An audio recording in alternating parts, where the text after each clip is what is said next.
کەناڵی ئاسمانی پەیام هەمیشە لە گشت بوارەکانی ژیاندا دەنگی ڕاستەقینەی خەڵک و توێژەکانی کۆمەڵگە بووە، بە تایبەت لە پارێزگای هەڵەبجە کە بەردەوام هاوخەمی بەرکەوتوانی چەکی کیمیایی بۆ کێشە و گرفتەکانی بریندارانی گواستووەتەوە. بە بۆنەی ساڵیادی دامەزانی پەیامەوە پیرۆزبایەکی گەرمیان لێکەین. بەڕاستی پێیام لەگەڵ جەماوەر و گەل و خەڵک بابەوە بە بێوەری و ڕازگۆیانە پەیامەکانی گەیاندوون و هەردەم لە ناو جەماوەرەوە بە تایبەتی خەڵکی هەڵەبجە و بە تایبەتی تر بەرکەوتوانی چەکی کیمیایی هەردەم لەگەڵمانە بووە بۆ گەیاندنی کێش و مەعاناتەکانمان بەدەسەڵات و لە خۆشی و ناخۆشەکانمانە بووە هیواداری سەرکەوتوو بن و زیاتر خزمەتی خەڵکی بکەن و بەرەو پێش بڕۆن.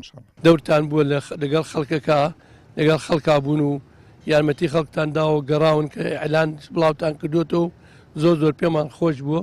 بەڕاستی شتێکی زۆر جوانە، ئێوە پێش هەموو شتەکان لەگەڵ ئێمە بوون و یارمەتی خەڵکتان داوە و ئەعلانتان کردشتان زۆر جوان بڵاو کردوێتەوە، زۆرمان پێخۆش بووە.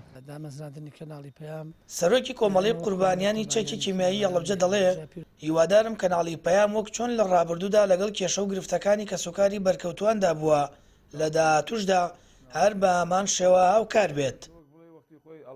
ئێمە وەک کۆمەڵی قوربانیانی کیمەبەرانی هەڵەبجە پیرۆزبایان لە یەکەین هیوادارین بەردەوام چۆن لە ڕابردوو هاوکار و پشتیوان و خزمەتکاری کەسوکاری شەیدان بن بۆ گەیاندنی معاناتەکانیان هەراوە بەردەوام بن و بەڕاستی ڕاگەاندن دەوری کاریگەری هەیە بۆ گواستنەوەی معانات و واقعی ئەو قوربانیانەی کە لەو ژیانی تێدا هەن.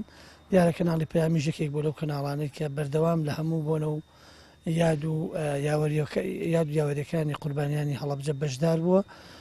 دووبارە بە ناوی کۆمەڵەکەمانەوە پیرۆزبایان لە یەکەین هیوادارین چۆن لە ڕابردوو پشتیوانمان بوون لە داهاتووش بەردەوام پشتیوانمان بن. کەناڵی پەیام و ساتەوەی دامەزرا و پەخشی دەست پێ کردووە سەکۆ مینبەری گشت داوڵاتیان بۆ بێت جیاوازی. کەناڵی پاراستنی خێزان بووە و هەموو توێژەکان بە کەناڵی بەرگریکاری مافەکانی خەڵکی دەزانن، بە تایبەت بەرکەوتوانی چەکی کیمیایی کە هەمیشە لەگەڵ ئازار و خەمیاندا بووە و لە ڕێگەی گەیاندنی ئازار و گرفتەکانیانەوە هەوڵی باشترکردنی ژیانی ئەو توێژەی داوە. سامان فەتاح، کەناڵی ئاسمانی پەیام، هەڵەبجە.